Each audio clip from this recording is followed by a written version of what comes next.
बिस्मिल्लाहिर्रहमानिर्रहीम। मैं हूं मलिक सुफियान और हम स्टार्ट कर रहे हैं। हम आज हमारा 13 लेक्चर है स्पेक्ट्रोस्कोपी एंड इट्स क्लासिफिकेशन का। ये लेक्चर इस हवाले से बड़ा इंपॉर्टेंट है कि सब्जेक्ट स्पेशली केमिस्ट्री की जॉब्स हों या लेक्चरार की जॉब्स हों,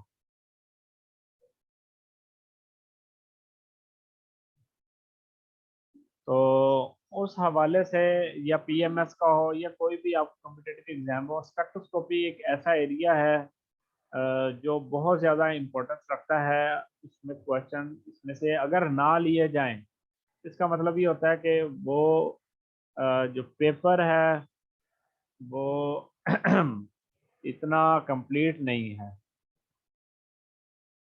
तो स्पेक्ट्रोस्कोपी के बगैर पेपर का तसव्वुर नहीं है। स्पेक्ट्रोस्कोपी की हमें ए टू जी इंफॉर्मेशन होनी ज़रूरी है, बेसिक इंफॉर्मेशन होनी हमारे पास बहुत ज़रूरी है।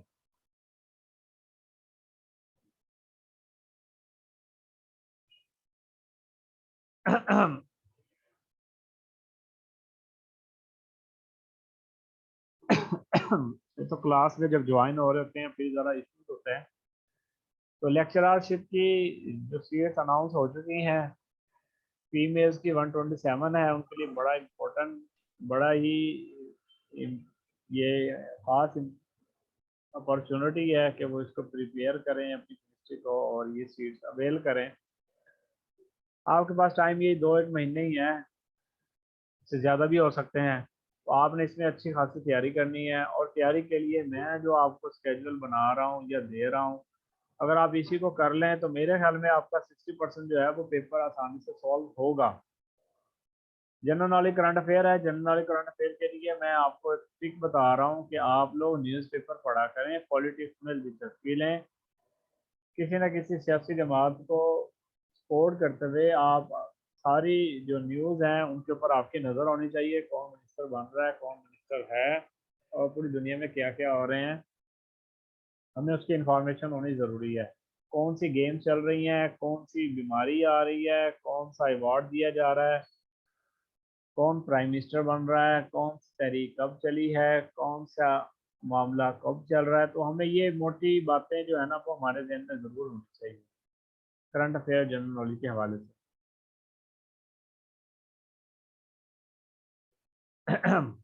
तो स्पेक्ट्रोस्कोपी की हम लोग क्लास स्टार्ट की हुई थी। इसमें मैंने आपका ये स्केड्यूल बनाया था, इसका हम पार्ट 2 पे हम पहुंच चुके हैं कि रिक्वायरमेंट्स और वर्किंग।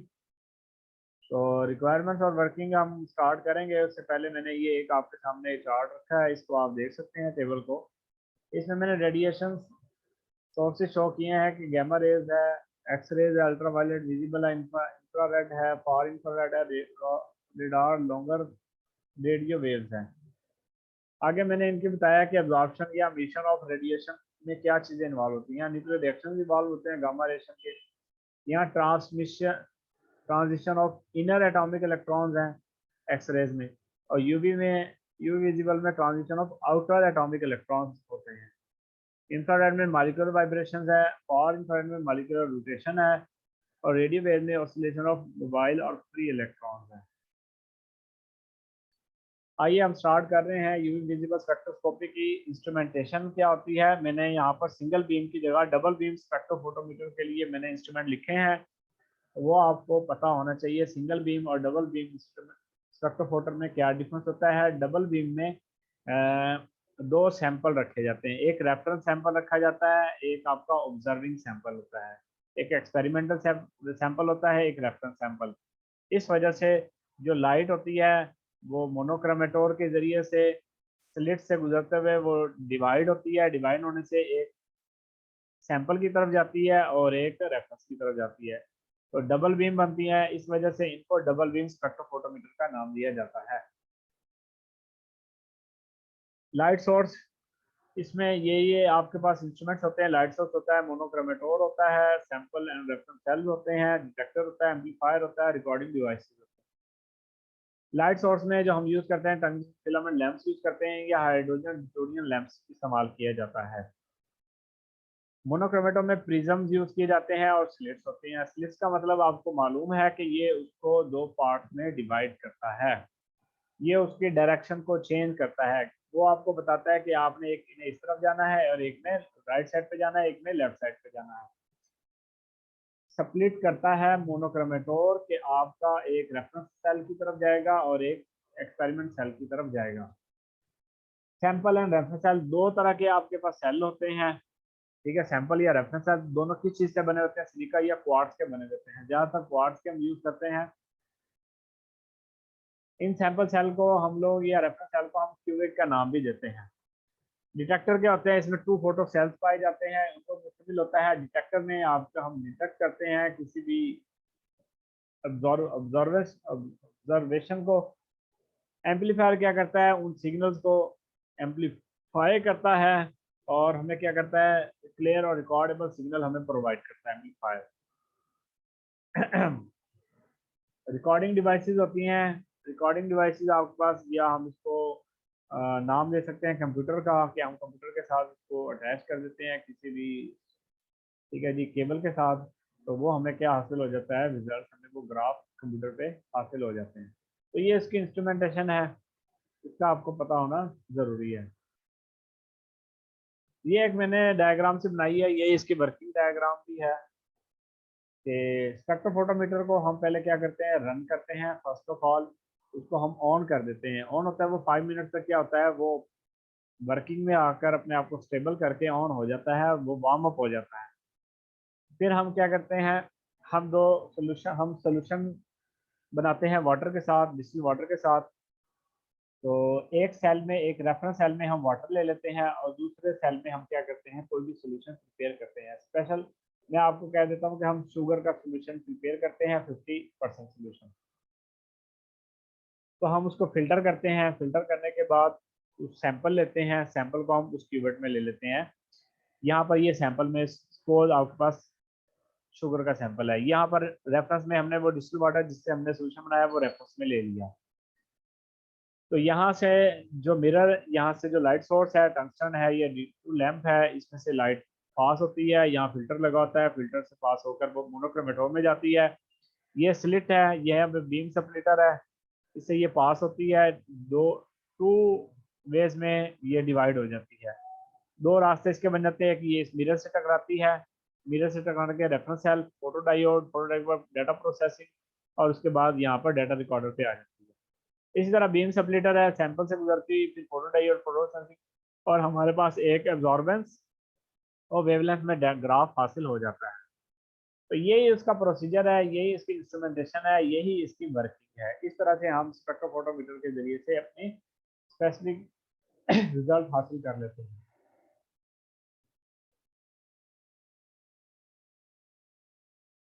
यहाँ पर मैंने एक मुकम्मल वर्किंग का जो है ना प्रोसीजर लिख दिया है कि हम लोग क्या करते हैं। बिफोर यू स्टार्ट तो हम एक लैब कोट यूज़ करते हैं, सेफ्टी ग्लासेस यूज़ करते हैं, ग्लव्स लेते हैं, और उसके बाद वो सैंपल के सोल्यूशन बनाए हुए हैं। उन सैंपल के सोल्यूशन को हम क्या करते हैं, फिल्टर करते हैं, और हम क्या करते हैं, क्वार्ट्ज क्यूबिट में लेते हैं। क्यूबिट को हम 2 ट्रांसपेरेंट साइड्स होती हैं उनमें, और एक टेक्सचर साइड होती है, यानी कि एक ओपेक साइड होती है, एक ट्रांसपेरेंट होती है। और जो ट्रांसपेरेंट होती है उसको हम लाइट के सामने रखते हैं जो वो पास होकर उसमें से गुजरती है। तो हम क्या करते हैं, उनको वाटर वगैरह में जो प्रिपेयर करते हैं, ब्लैंक सैंपल बनाते हैं, उसको हम रेफरेंस सेल में रखते हैं। डीआईएनएस वाटर होता है जो, और अच्छे से हम उसको क्लीन वगैरह करते हैं, बबल्स रिमूव करते हैं। तो ये उसका प्रोसीजर मैंने यहाँ पे लिखा हुआ है, आप इसको रीड आउट भी कर सकते हैं। बताया जो मैंने है वही असल में इसकी वर्किंग है, और उसी तरह से आपने उसको करना होता है। तो ये सारा प्रोसीजर और वर्किंग यहाँ पर लिखी हुई भी है, और मैंने आपको जुबानी बता भी दी है। तो सेम है, कोई इसमें फ़र्क नहीं है। एयर बबल्स वगैरह को रिमूव करने के लिए सैंपल से हम अल्ट्रासोनिक बाथ यूज़ करते हैं। वो आपने अगर देखे होंगे लेबॉर्ट्री में तो आपको पता चल जाएगा, नहीं तो आप गूगल पे जाके सर्च कर सकते हैं, वहाँ पे हम इसको देख सकते हैं। आईआर स्पेक्ट्रोस्कोपी है, यहाँ हम डिस्कस करेंगे आईआर स्पेक्ट्रोस्कोपी का। आईआर के बारे में हम पहले कुछ पार्ट्स में पढ़ चुके हैं कि इंफ्रारेड स्पेक्ट्रोस्कोपी है, इसकी रेडिएशन, इनकी रेंज वगैरह हम लोग डिस्कस कर लिया था। यहाँ इसमें हमने डिस्कस करनी है इंस्ट्रूमेंटेशन। इंस्ट्रूमेंटेशन में यहाँ पर रेडिएशन सोर्स होता है, sample and sampling of substance है, मोनोक्रोमेटोर्स है, डिटेक्टर्स है और रिकॉर्डर्स है। रेडिएशन सोर्स में हम नंस ग्लोर यूज करते हैं, इनकैंडेसेंट लैंप यूज करते हैं, मर्करी आर्क है, टंगस्टन लैंप है, ग्लोबल सोर्स है, नाइक्रोम वायर है। तो ये हम रेडिएशन सोर्स आईआर के लिए ज़्यादातर यूज करते हैं। सैंपल एंड सैंपल सेल्स में हम सॉलिड, लिक्विड और गैस सैंपल वगैरह को हम यूज करते हैं। मोनोक्रोमेटोर जो है वो प्रिज्म, ग्रेटिंग एंड फिल्टर पर मुश्तमिल होता है। ठीक है, prism, grating and filter. Prism जो होते हैं वो पोटेशियम ब्रोमाइड, सोडियम क्लोराइड और सीजियम आयोडाइड से मिलकर बने होते हैं। ग्रेटिंग के बारे में आपको मैंने बता दिया था कि ये जो रास्ते को है वो डिवाइड करता है, और फिल्टर जो है वो किसी चीज़ को फिल्टर करके जितनी आपको रिक्वायर्ड है वेवलेंथ वो वहाँ पर प्रोवाइड करता है। फिल्टर जो है वो लिथियम फ्लोराइड और डिटेक्टर जो है वो अल्काइल हैलाइड से मिलकर बने होते हैं। ये मैंने यहाँ पर कुछ पॉइंट्स लिख दिए हैं, आप इसको देख सकते हैं। डिटेक्टर जो यूज किए जाते हैं वो किन चीज से बने होते हैं? थर्मोकपल हो सकते हैं, बोलोमीटर हो सकते हैं, थर्मिस्टर है, गोले सेल है, पायरो इलेक्ट्रिक है। तो ये डिटेक्टर्स होते हैं। रिकॉर्डर आपके पास कंप्यूटर की फॉर्म में होता है, इसके जरिए से आप रिजल्ट्स को हासिल कर सकते हैं। ये आईआर की वर्किंग डायग्राम है, स्कीमेटिक डायग्राम है, आप इसको देख सकते हैं। जैसे मैंने आपको स्पेक्ट्रोफोटोमीटर का बताया है कि स्पेक्ट्रोफोटोमीटर में एक रेफरेंस सेल होता है और एक सैंपल सेल होता है। यहाँ पर ये रेफरेंस सेल है, यहाँ पर ये सैंपल सेल है। आईआर सोर्स से आपने लाइट यहाँ से वो टू पार्ट्स में डिवाइड हो गई है, और एक रेफरेंस पे जा रही है और एक सैंपल में लाइट जा रही है। यहाँ से मिरर वगैरह लगे हुए हैं, मिरर से यहाँ से स्प्लिटर लगा हुआ है जो क्या करता है, उसको स्प्लिट करता है और दोनों से क्या बनाता है, ग्राफ बना देता है आईआर। ठीक है, तो आपके पास रेफरेंस और जो सैंपल की जो ग्राफ होगा वो आपको हासिल हो जाता है इस तरह की आईआर स्पेक्ट्रोफोटोमीटर में। ठीक है, यहाँ मैंने इसका वर्किंग प्रोसीजर लिख दिया है कि आईआर को हम क्या करते हैं, टर्न ऑन करते हैं और 30 मिनट का उसको क्या होते हैं, वार्म अप करते हैं।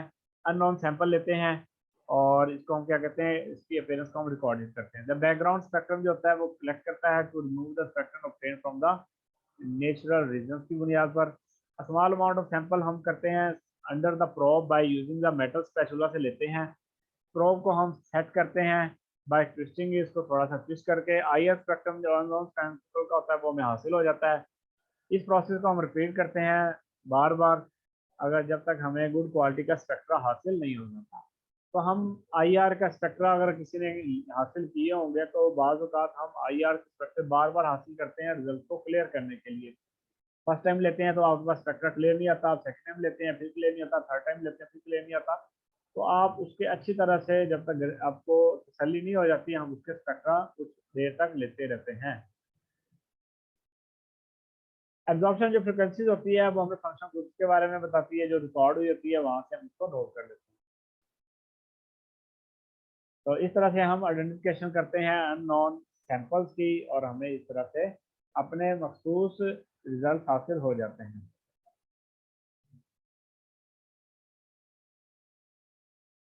F T I R spectroscopy है, ये मैंने आपको पहले भी बताया था कि F T I R spectroscopy में और आई आर में जो फर्क है वो सिर्फ इंटरफेरोग्राम का है। इंटरफेरोग्राम में क्या आता है, हम पहले यहाँ पर सोर्स लेते हैं, सैंपल होता है, टू मिरर्स हैं, लेजर रेफरेंस है और डिटेक्टर है। ठीक है, यहाँ पर इंटरफेरोमीटर का भी जिक्र है। सोर्स जो होते हैं वो सिलिकॉन कार्बाइड का हो सकता है, इसमें मिड आई आर की रेंज होती है 2 to 25 माइक्रोमीटर होती है। नियर आई आर में हम टंगस्टन हैलोजन लैंप को यूज करते हैं, 1 to 2.5 माइक्रोमीटर की रेंज होती है इसमें। और फार आई आर में हम यूज करते हैं मर्करी डिस्चार्ज लैंप यूज करते हैं 50 माइक्रोमीटर। हर एक के सोर्स के हिसाब से हम हर तरह के सैंपल अलग अलग एनालिसिस होते हैं। चूंकि हम डिटेल में नहीं कर रहे इसलिए हम सिर्फ टच करके आपको बता रहे हैं कि ये बातें भी यहाँ पर मौजूद होती हैं, इन चीज़ों को हम डिस्कस करते हैं। इंटरफेरोमीटर जो है एक बीम सप्लीटर पर मुश्तमिल होता है, साथ और मूविंग मिरर दो होते हैं। तो ये इंटरफेरोमीटर इनको कहा जाता है। इसी का फर्क होता है आईआर में, एफ टी आई आर में बाकी सब सेम होता है। डिटेक्टर्स में पाए जाते हैं, पायरो इलेक्ट्रिक डिटेक्टर होता है, मर्क्यूरी कैडमियम टेलोराइड डिटेक्टर पाया जाता है, एमसीटी भी इसको कहते हैं। तो ये उसकी इंस्ट्रूमेंटेशन है एफ टी आई आर की, इसको आप आसानी से समझ सकते हैं। यहाँ पर देखिएगा मैंने यहाँ पर डायग्राम से बनाई है, कोहेरेंट लाइट सोर्स है और ये यहाँ से पास होती है, यहाँ से ये स्प्लिट हो रही है, यहाँ ये स्टेशनरी मिरर है जिसको हम फिक्स मिरर का नाम देते हैं, यहाँ से टकराने के बाद ये वापस आती है और ये आपके पास बीम स्प्लिटर है और बीम स्प्लिट करते हुए एक यहाँ पे जाती है और एक यहाँ पे जा रही है मूविंग मिरर पर। और यहाँ पर सैंपल आपके पास पाया जाता है, वो सैंपल पे जब ये लाइन आती है रिकम्बाइंड बीम होके जब आती है, इसको हम क्या करते हैं डिटेक्टर पे नोट डाउन कर लेते हैं। ठीक है, तो ये बीम स्प्लिटर है, लाइट आई यहाँ से पार्ट्स में डिवाइड हो गई, एक यहाँ पर गई, यहाँ से दोबारा रिटर्न होके वापस आई और इसको यहाँ से रिकम्बाइन होकर वो क्या करती है डिटेक्टर से सैंपल से टकराएगी, सैंपल से पास होने के बाद ट्रांसमिट होगी, यहाँ से डिटेक्टर पर मौजूद आ जाएगी। और ये इसी तरह है डिलेड स्प्लिट बीम है जो आपके पास स्प्लिट होकर दूसरे जाएगी मूविंग मिरर, मूविंग से फिर रिफ्लेक्ट होकर यहाँ पर आएगी और ये रिकम्बाइन होकर यहाँ पर।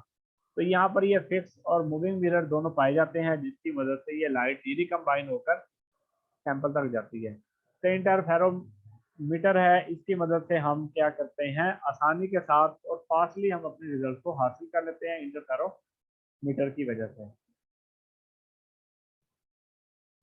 यहाँ पर मैंने इंटरफेरोमीटर के बारे में कुछ बताया हुआ है, इसको आप यहाँ पे स्टडी कर सकते हैं कि सोर्स एनर्जी जो है वो स्ट्राइक करता है बीम सेल्यूटर पर और 2 बीम्स प्रोड्यूस कर रहा है।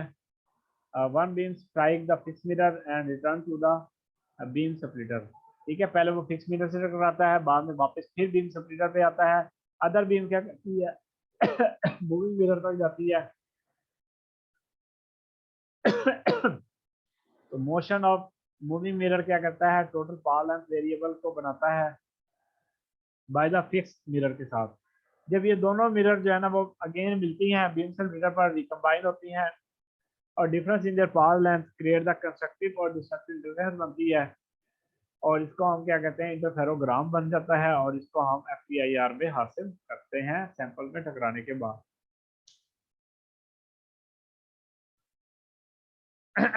ये FTIR की डायग्राम है, आप इसको देख सकते हैं। इसमें ये लाइट सोर्स है, लाइट सोर्स से टकराने के बाद वो यहाँ पर आया, यहाँ पर ये मूवेबल मिरर है, ये फिक्स मिरर है, टकराने के बाद वो यहाँ पर, यहाँ से टकराने के बाद फिर वापस, यहाँ से टकराने के बाद फिर, तो यहाँ पर रिकम्बाइन होकर सैंपल सोर्स यहाँ से मिरर, यहाँ से फिर सैंपल चैम्बर में आ जाएगा, सैंपल्स के बाद वो डिटेक्टर में हासिल हो जाता है। इसमें बताया गया कि हीलियम नियॉन गैस लेजर को यूज किया गया है, यही इसकी वर्किंग है और यही इनकी इंस्ट्रूमेंटेशन होती है। आपने इसका मेन इंस्ट्रूमेंटेशन समझनी होती है कि आपको पता हो कि इनकी क्या वर्किंग होती है और किस तरह से हमें इसकी मदद से रिजल्ट हासिल होते हैं और इन सब का क्या क्या फंक्शन होता है। यहाँ पर मैंने FTIR की वर्किंग रखी है, आप इसको देख सकते हैं, एक दफ़ा से मैंने इसको बता दिया है सारा में, यहाँ रिटर्न पे भी वही लिखी हुई है बात जो मैंने आपको समझाई है। ठीक है, रमान स्पेक्ट्रोस्कोपी है, रमान स्पेक्ट्रोस्कोपी का मैंने आपको बताया था स्टार्ट में कि ये IR में जो इनएक्टिव कंपाउंड्स होते हैं वो रमान स्पेक्ट्रोस्कोपी में एक्टिव होते हैं और इसमें जो फर्क होता है वो स्कैटरिंग का है कि इसमें हम स्कैटरिंग को ज़्यादा डिस्कस करते हैं, रमान स्कैटरिंग करते हैं। रमान स्कैटरिंग के बारे में मैंने आपको बताया था कि 2 तरह की स्कैटरिंग पाई जाती है, एक इलास्टिक स्कैटरिंग है और एक इन इलास्टिक स्कैटरिंग है। अगर incident of radiation is equal to scattering of radiation, इसको हम लोग नाम देते हैं रिले स्कैटरिंग या इलास्टिक स्कैटरिंग। अगर ये दोनों इक्वल नहीं है, इंसिडेंट और स्कैटरिंग इक्वल नहीं है इनकी फ्रीक्वेंसी, उसको हम लोग नाम देते हैं रमान स्कैटरिंग या इन इलास्टिक स्कैटरिंग। तो इसी इन इलास्टिक स्कैटरिंग को फिर डिटेक्ट किया जाता है, इसको नोट किया जाता है और इसका ग्राफ के जरिए से हम हासिल करते हैं। फिर रमान स्कैटरिंग 2 तरह की मैंने आपको बताई थी, एक स्टॉक स्कैटरिंग होती है और एक एंटी स्टॉक स्कैटरिंग होती है। तो ये बातें हम पिछले प्रीवियस लेक्चर में डिस्कस कर चुके हैं। जो लोग नए हैं या जिन लोगों को इसकी याद दहानी चाहिए या उनको रिवाइज करना है तो वो हमारे प्रीवियस लेक्चर में जाकर इसको देख सकता है। रमान स्कैटरिंग में याद रखिएगा आपके पास ये इंस्ट्रूमेंटेशन होती है, एक्साइटेशन सोर्स है, optics for sample illumination and light collection है वेवलेंथ सिलेक्टर है, फिल्टर और स्पेक्ट्रोमीटर है, डिटेक्टर है, फोटो डायोड अरे या सीसीडी और पीएमटी है। एक्साइटेशन सोर्स जो होते हैं इनमें मर्की आर्क लैम्प, आर्गोन आइन, ये उनके आगे मैंने वेवलेंथ लिखी हुई है। क्रिप्टॉन आइन है, हीलियम नियॉन है, नियर इंफ्रारेड है, डायोड लेजर है, नियोडाइमियम, गैट्रियम, एल्यूमिनियम, गार्नेट है, नियोडमियम, गैट्रियम, ऑर्थो, वेनाडेट है। ये उनके सोर्सेज हैं जो हम रोमांस स्पेक्ट्रोस्कोपी में यूज करते हैं। जो कि ऑप्टिक्स हम इस्तेमाल करते हैं वो ज़्यादातर लेंस होते हैं। वेवलेंथ सिलेक्टर जो होता है जो आपकी वेवलेंथ को सिलेक्ट करता है, ये फिल्टर्स हैं, ये स्पेक्ट्रोमीटर है। बाद बैंड पास फिल्टर्स यूज किए जाते हैं इसको isolate the single laser beam को आइसोलेट करने के लिए।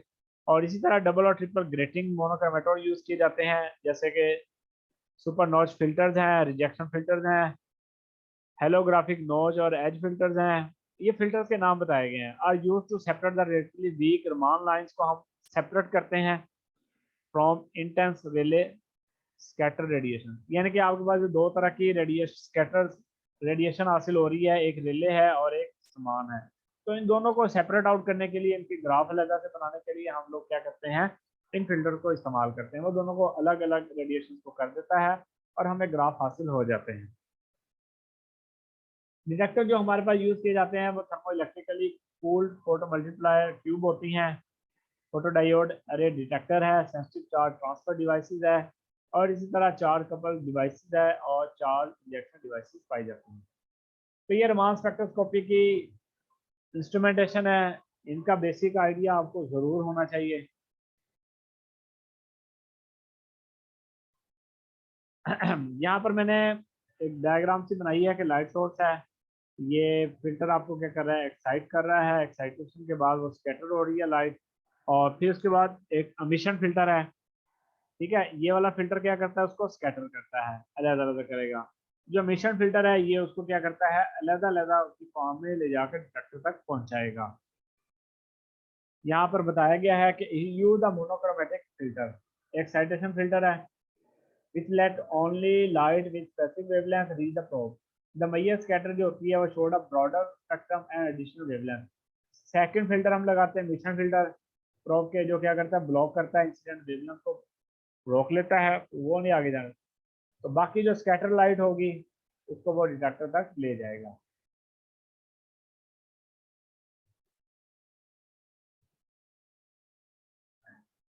यहाँ मैंने दो डायग्राम आपके सामने रखी है। एक ये रेलवे स्कैटरिंग है, ये स्टॉक है, यहाँ ये एंटी स्टॉक है, और ये रेजोनेंस स्कैटरिंग है, ये फ्लोरेसेंस है। तो इसमें आप देख सकते हैं कि ये इंसिडेंट लाइट है, यहाँ पर ये क्या है, स्कैटरिंग फ्रीक्वेंसी है। यहाँ पर स्कैटरिंग फ्रीक्वेंसी इंसिडेंट से कम है, इसलिए ये क्या है, स्टॉक रमान स्कैटरिंग है, और ये ले क्या है, दोनों की फ्रीक्वेंसी इक्वल है। और इसमें जो स्कैटर की फ्रीक्वेंसी है वो ज्यादा है इंसिडेंट से, इसलिए एंटी स्पॉट स्कैटरिंग है। यहाँ पर देखिएगा, यहाँ से यहाँ पर गई और कुछ के बाद वो वापस यहाँ से स्कैटर हुई, तो इसको हम फ्लोरेसेंस का नाम देते हैं कि वो लाइट वगैरह इमिट करते हैं साथ। तो आप इसको यहाँ से देख सकते हैं। ये रोमांस कैटरिंग की वही वर्किंग स्कीमेटिक डायग्राम है कि लाइट सोर्स है, ये नोच फिल्टर है, यहाँ से स्कैटर लाइट यहाँ से देखिए मोनोक्रोमेटर में आएगी, यहाँ से ये आपका डिटेक्टर आ गया सीसीडी का, यहाँ कंप्यूटर पे आपके पास आ जाएगा, और ये फोटो फोटो के पास आ जाएगा, और आपके पास ये सारी चीज़ें हासिल हो जाएगी। ठीक है, ये बहरहाल इसको आप देखिएगा।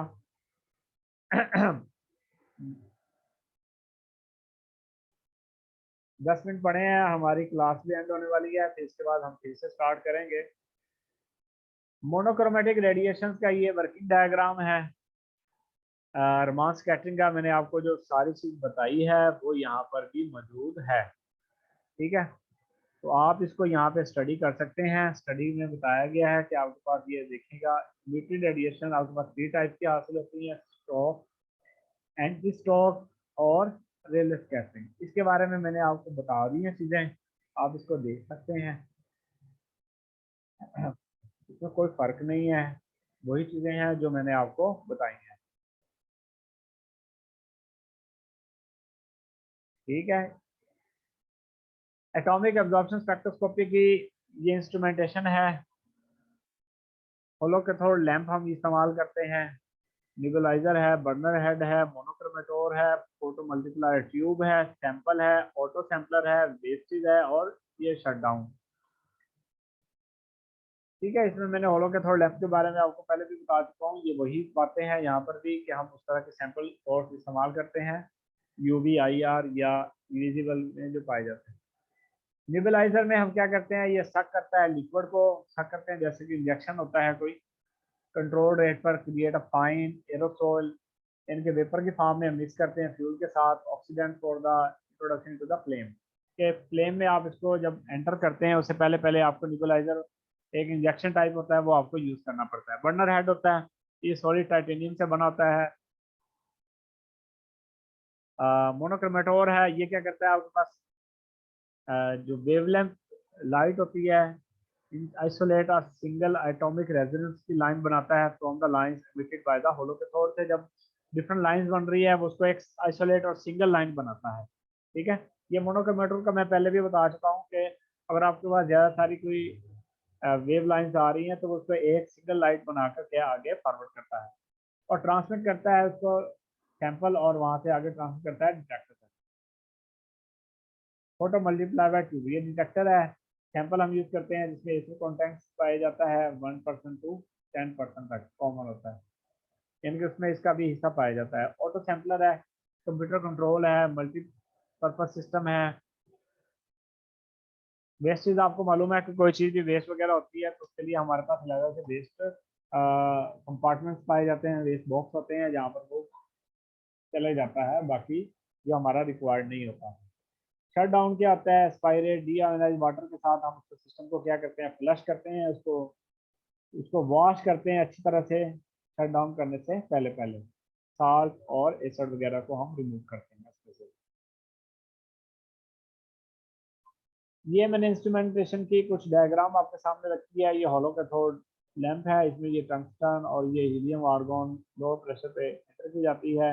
ये बर्नर हेड है और ये आपके पास सोर्स और ये ग्रेटिंग और ये मिरर और ये डिटेक्टर पाए जाते हैं। और ये आपके पास फोटो मल्टीप्लाई बाय ट्यूब है और ये आप इन चीज़ों को देख सकते हैं।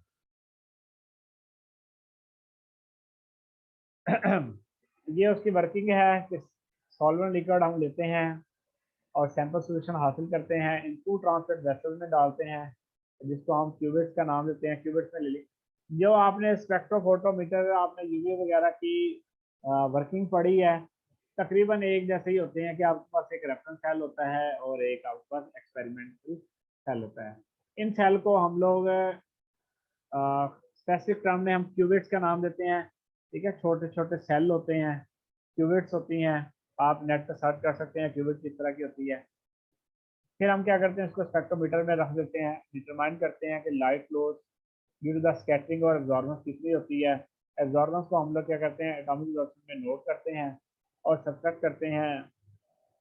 ठीक है, कि कितनी आपकी सैंपल में से पास हुई है, कितनी ट्रांसमिट हुई है। क्यूबिट की जो सैंपल सोल्यूशन होता है इसको भी स्पेक्ट्रोमीटर में रखते हैं। Absorbance of the sample is noted की जाती है डिफरेंट फ्रिक्वेंसी पर, और ज़्यादातर रेंज हम 200 से 800 तक रखते हैं। और सिमिलर स्पेक्ट्रम हम हासिल करते हैं डिफरेंट कंसंट्रेशन ऑफ सैंपल का भी, यानी कि एक का हासिल किया फिर दूसरी कंसंट्रेशन का हासिल किया तीसरे का। जो ग्राफ हमें एब्जॉर्बेंस का हासिल होता है अगेन द कंसंट्रेशन सैंपल के प्लॉट करते हैं हम, और इस तरह से हम अननोन कंसंट्रेशन ऑफ सैंपल को हम क्या करते हैं, डिटरमाइन करते हैं। तो ये वर्किंग है एटॉमिक एब्जॉर्प्शन स्पेक्ट्रोस्कोपी की। ये उसकी एक डायग्राम भी आपके सामने रखी गई है, इसको भी आप देख सकते हैं। मेरे पास टाइम कम है, हमने कुछ जल्दी में भी जाना है। ठीक है, ये एटॉमिक एमिशन स्पेक्ट्रोस्कोपी की डायग्राम है। ये है सॉरी ये थी डायग्राम एटॉमिक एब्जॉर्प्शन स्पेक्ट्रोस्कोपी की। इसमें आप देख सकते हैं नंबरिंग के साथ आपको बताई गई है कि नंबर 1 ओलोकेथोड लैंप है, 1 है एटोमाइजर है, और इसी तरह बर्निंग हेड है, मोनोक्रोमेटोर है, और ठीक है जी, मोनोक्रोमेटोर के बाद डिटेक्टर है और इलेक्ट्रॉनिक रीडर। बड़ी ज़बरदस्त किस्म की ये स्कीमेटिक डायग्राम है, आप इससे आसानी से समझ सकते हैं इनकी वर्किंग को। एटॉमिक एमिशन स्पेक्ट्रोस्कोपी का मैं आपको बता चुका हूँ कि एटॉमिक एमिशन में हमें कोई रेडिएशन सोर्स रिक्वायर्ड नहीं होता, हमें एक्साइटेड फॉर्म में सैंपल रिक्वायर्ड होता है और जिससे हम आके उसकी एमिशन हासिल करते हैं। तो यहाँ पर सैंपल साइज जो होता है कप शेप में पाया जाता है, ग्रेफाइट इलेक्ट्रोड से बनाता है। न्यूबलाइजर के बारे में बता चुका हूँ कि इंजेक्शन टाइप की तरह होता है, कंसिडर ग्लास न्यूबलाइजर होता है, क्रॉस फ्लो न्यूबलाइजर, ये दो तरह के इस्तेमाल किए जाते हैं। Argon gas flowing at the very high pressure use for changing to liquid and aerosol spray वगैरह बनाते हैं। एटोमाइजर का आपको मालूम है कि ये एटम की फॉर्म में इसको चेंज करता है, गैस फॉर्म में चेंज करता है, उसको वेपर्स में चेंज करता है। फ्लेम्स एंड बर्नर होते हैं और ये क्या करते हैं, सॉलिड और लिक्विड को किसमें चेंज करते हैं, गैसीय आइटम है। टोटल कंजम्पशन बर्नर होता है, लेमिनर फ्लो बर्नर है, मेकर बर्नर है। ये मुख्तलिफ बर्नर बताए गए हैं, जैसे हमारे पास फ्लेमर बर्नर है। इसी तरह हम आईसीपी यूज करते हैं, इलेक्ट्रिक प्लाज्मा सोर्स यूज किया जाता है, किस लिए करते हैं, सैंपल को हीट करने के लिए। 6500 डिग्री केल्विन इनका टेम्परेचर होता है। मोनोक्रोमेटो का बता चुका हूँ कि प्रिज्म और डिफ्रैक्शन ग्रेटिंग होती है, पर मुश्किल होता है। डिटेक्टर का भी बता चुका हूँ, 40 multiply tube, photo emissive cells हैं, रे डिटेक्टर्स हैं। एम्पलीफायर का बता चुका हूँ कि जो हमारे पास जो सिग्नल्स आ रहे होते हैं उनको वेरीफाई और एक क्लियर फॉर्म में रिकॉर्ड करके हमें आगे प्रोवाइड करता है। रीड डिवाइसेस होती हैं, रीड आउट डिवाइसेस कंप्यूटर होता है, इसके जरिए से हम हासिल करते हैं। ये फ्लेम एटॉमिक एमिशन स्पेक्ट्रोस्कोपी की डायग्राम है वर्किंग, आप इसको समझ सकते हैं कि एक सैंपल मौजूद है, ऑक्सीडेंट ऑक्सीडाइजिंग गैस फ्यूल है कि आप उसको हीटअप करते हैं। यहाँ पर हीटअप करने के बाद आपका वो क्या हो जाता है, फ्लेम की फॉर्म में आ गया है। वहाँ से आप जो रेडिएशन उसमें से रिलीज हो रही हैं मिशन की, वो मोनोक्रोमेटोर से गुजरती हैं। आप उसकी स्पेसिफिक सिंगल लाइट वगैरह बनाकर आप क्या करते हैं, उसको एम्पलीफाई करते हैं। एम्पलीफायर से आपको स्पेक्ट्रम में हासिल होती है और आपको मिशन का स्पेक्ट्रा हासिल हो जाता है। ये मैं आपको दिखा चुका हूँ कि हमें मिशन की जो लाइंस हैं वो किस तरह से हासिल होती है। ठीक है, जैसे मैंने सोडियम का एग्जांपल दे रहा हूँ बार बार, सोडियम की 2 येलो लाइन जो है वो मिशन स्पेक्ट्रा से हासिल होती है। ये उसकी वर्किंग है कि सोल्यूशन कंटेनिंग है। सोल्यूशन कंटेनिंग सैंपल हम लेते हैं, हीट करते हैं फ्लेम के साथ, इलेक्ट्रिक हीटर के साथ, फिर वो सॉल्वेंट जो वेपोरेट होता है first, finally divided solid particle remains in the centre of the flame में रह जाते हैं। अदर मॉलिक्यूल्स जो होते हैं वो आयनाइज वगैरह या वेपर में चेंज होंगे। वो एक्साइटेशन के जो इलेक्ट्रॉन्स होते हैं वो प्रोड्यूस करते हैं रेडिएशन ऑफ स्पेसिफिक वेवलेंथ को, फिर रेडिएशन पास होती है स्पेक्ट्रोमीटर से, वहाँ मोनोक्रोमेटोर में डिस्पर्स होते हैं light into the different wavelength. फिर वो जो आपके पास एक्साइटेड है, डी एक्साइटेड हो रहे हैं, वहाँ से जो वो वेव्स प्रोड्यूस हो रही हैं रेडिएशन मोनोक्रोमेटोर से गुजरेंगी, वहाँ से वो डिफर्स होकर डिफरेंट वेवलेंथ में जाती है। डिटेक्टर उनको नोट करता है और हमारे पास ग्राफ हासिल हो जाता है अगेन द कंसंट्रेशन और वेवलेंथ के दरमियान। ठीक है, तो ये एमिशन स्पेक्ट्रोस्कोपी का फिनोमिना है, ये उसकी वर्किंग है, आप इसको देख सकते हैं। हमारे पास 1 मिनट रह गया है, मेरे ख्याल में इसको बंद करके मैं दोबारा से आपको ज्वाइन करता हूँ, फिर हम आगे जो हमारी कुछ टाइप्स रह गई हैं इसको हम कर लेते हैं।